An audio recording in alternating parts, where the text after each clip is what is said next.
I was initially just thinking about it for preschool, for our youngest daughter. Like a lot of parents, I was skeptical. You know, what is Waldorf? I've never heard of it. I was amazed. I was like, we get to come here. My daughter gets to come to this school. There's something you really learn how to see. I want to learn. I want to learn all sorts of things. Their willingness to puzzle around some of the deep conundrums around mathematics and physics. If here's the situation, what do we do about this? Like, let's sit down and think about this. What do we do? Kids are discovering things that they're passionate about. They're confident, they're strong, they know how to relate to people, they look you in the eye. I met these kids and I said, I want one of those. That's what I want, is a kid like that. They're 3D on paper, they're not just flat test scores. You're taught to want to learn.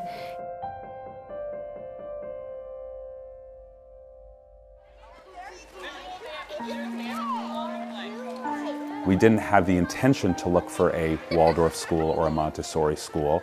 We started visiting preschools to try to get a sense of which preschool would be the best fit for our son. The first time I came to Waldorf, I just remember the smells. It smelled beautiful. Beauty is innate, I think, and so young children know it and they're drawn to it. She didn't even turn around and say goodbye the first day. She was so ready to be here. You just walk into these classrooms and imagining my son in those spaces and saying, oh, I could see this working.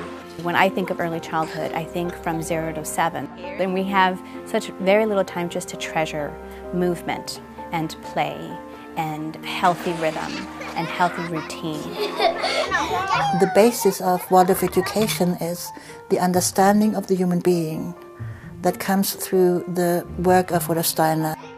Everything we do in the classroom, from all the sewing, all the craft activities, all those things are fine motor skills, because at this age there's incredible brain development that takes place. Do you mind if I could show you my Foxy? I really like the way Waldorf approaches the developmental stage of the child and really looks to where the child is at and how they best learn. I ran away from... When I was really, really small in kindergarten, first grade, second grade, it was just magical, and there were these stories and there were these characters. And the fox had said, they were real kings and queens and princesses in my mind. Every aspect of the curriculum that's introduced in each grade is brought based on a knowledge of how the child's inner life is unfolding at that stage. This pairing of introducing the world with the developmental capacity means is the child is never overwhelmed, but always stretched. And what were they doing then, Alberta? What happens in a Waldorf school is that the approach is artistic, and it is also rigorous. In the Renaissance, you're supposed to be like a universal man. The Waldorf approach is to really wait until they're ready for it, even hungry for it. And then when you introduce it to them, they take it up with enthusiasm rather than feeling pressured to go there. And then you take some of it off. It's never really a command. It's never do this or do that or this is what you should think, ever. It's these are the possibilities. This is one way to look at it. What do you think? So when you look to draw this, you try to capture the mood, you're working on the anatomy of the head and the angle. We're often asked as teachers about the paintings we'll do, and they'll say, well, they're all the same. The fact is, if you spend any time observing each one, you begin to see unbelievable differences. When you have to write it yourself, illustrate it yourself, you take your personal pride in the product, because this is your work. I remember every article or poem or essay I wrote because I drew a picture around it, and once we learned calligraphy, there was a calligraphy title and there were colorful borders, and it's really hard to forget information when you really can make it your own. And every school book is different, it's personal, so you just create their own textbooks. Yeah, this is how you learn math. It instills in you a little obsession with beauty. I mean, everything needs to be aesthetic, and with that just comes a lot of pride in your work too. You see, they can draw beautifully. Their writing skills, their science skills, their botanical drawing skills, math and the physics and so on, plus the basketball, the volleyball, the social activism and all that kind of thing. It was like cross-training. Because I was exposed to art at such an early age, and bringing that to a technical field like engineering really set me apart to come up with new ideas and to communicate those ideas. That spark of creativity and of innovativeness. On an intellectual level and on a physical level. Really wanting to get this to work exactly the way I want it to work. Learning that I can learn how to figure it out. Okay, see this little dark bit right there? What my daughter learned is to really focus in depth on what she's doing and pay complete attention to it, which is the way we perform best. And what I'm afraid other children are learning is that multitasking is the way to be, and current cognitive science says that's really going to hurt them in the long run.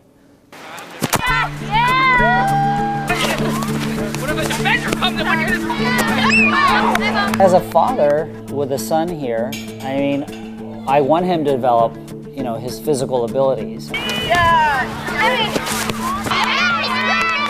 It's a very important part of the middle school curriculum. We like to win as much as anybody else. Good. And it builds pride in a class and it builds pride in a school. The way sports and athletics is offered here, it's done in a more balanced way. I don't think that the sports department is more important than the music department. I think they're both equally important. I think 2 foreign languages and woodwork and handwork and gardening and sciences and language arts are just as important. They put their physical energy to work in different ways. And when they have that body energy that they don't know what to do with it, Marin Waldorf says, great, we'll teach you. Well, in the 3rd grade, we teach self-sufficiency. And with the shelter block, they learn about what people need to build a shelter. Why do they build shelters in a particular place? Why do they use the materials that they use? A mud house from Botswana. Adobo, it's built in Papua New Guinea. It's a hobbit hole. A gangplank to get to the ferry. An Arctic igloo. It's made out of mud. Swiss lake house. Brazilian stilt house. Indonesian tree house. Drawing, painting, woodworking, gardening, sewing, knitting, it all ties into each other and you see the interconnectedness of things. Movement helps to integrate all the things that they're learning because you don't only learn with your eyes and your ears and your head. You really learn with your whole body.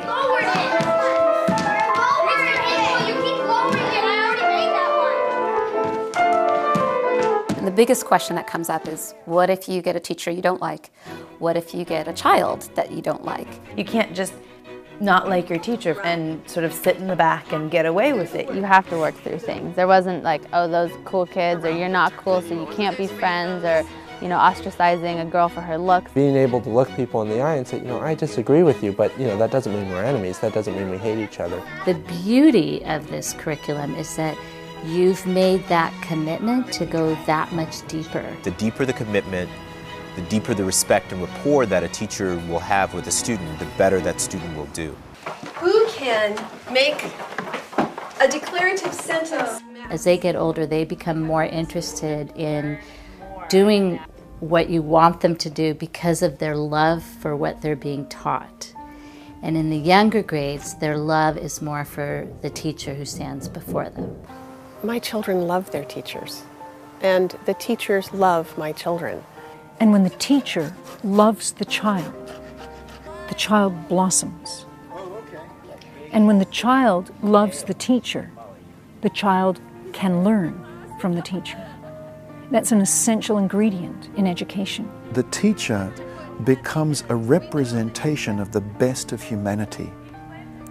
And that is what the child is looking for. Well, when I hear our class teacher talking about my daughter, I know that when she says, you know, Katie's getting it or not getting it, she's talking about my daughter and what her individual capacities are, and not just any other 3rd grader. It's a true partnership. I know that when a child is struggling, I can really have a frank conversation with their parents, and that we will work together to find a way to support their child.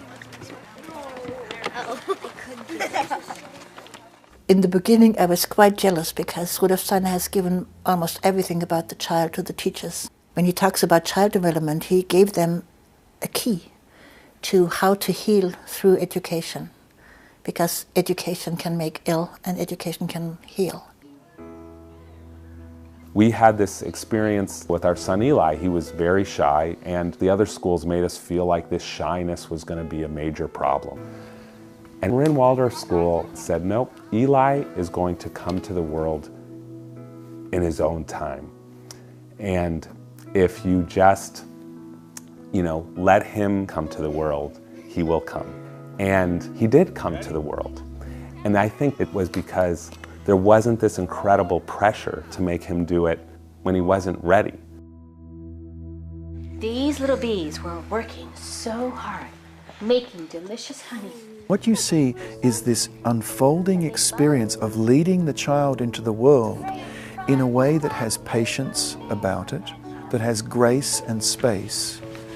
And what you then see is a child when they graduate who can do remarkable things.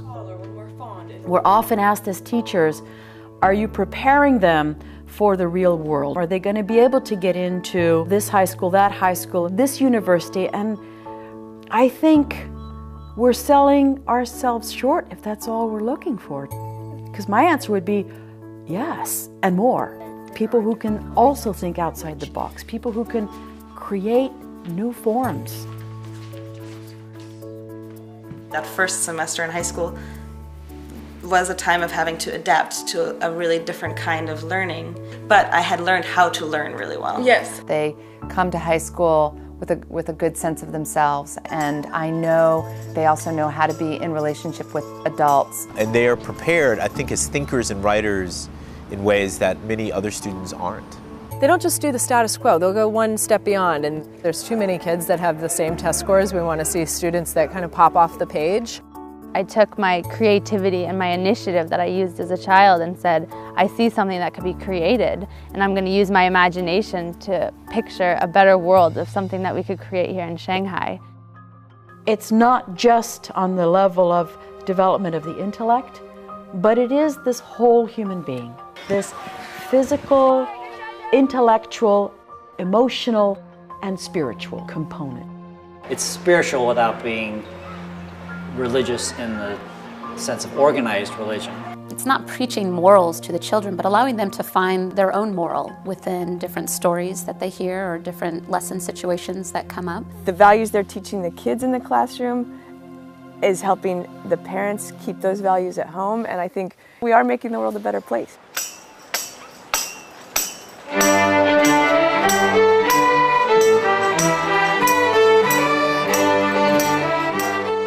What's most amazing about Waldorf is the true, genuine love that the teachers, the faculty, the parents, whoever it is that has this vision, it's what they have and what they wish for their children. When all three were there, it was such a great feeling as a parent to know they're all safe in this school and they're all thriving. When you see your child develop, they're interacting with the world, they're interacting with their peers, they're developing all different aspects of their self. That's how you know that you made the right decision.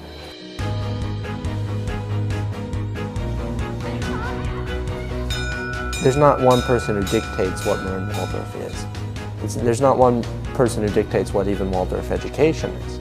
Marin Waldorf really is who's at Marin Waldorf. You can tell there's something that's beautiful about it, but you can't really describe exactly what it is. This incredible resilience, that's the word, resilience. That's what I see in the older kids at Marin Waldorf School, and slowly but surely, that's what I feel like I'm seeing in our own children. For me, it was the most tremendous gift that my parents gave me.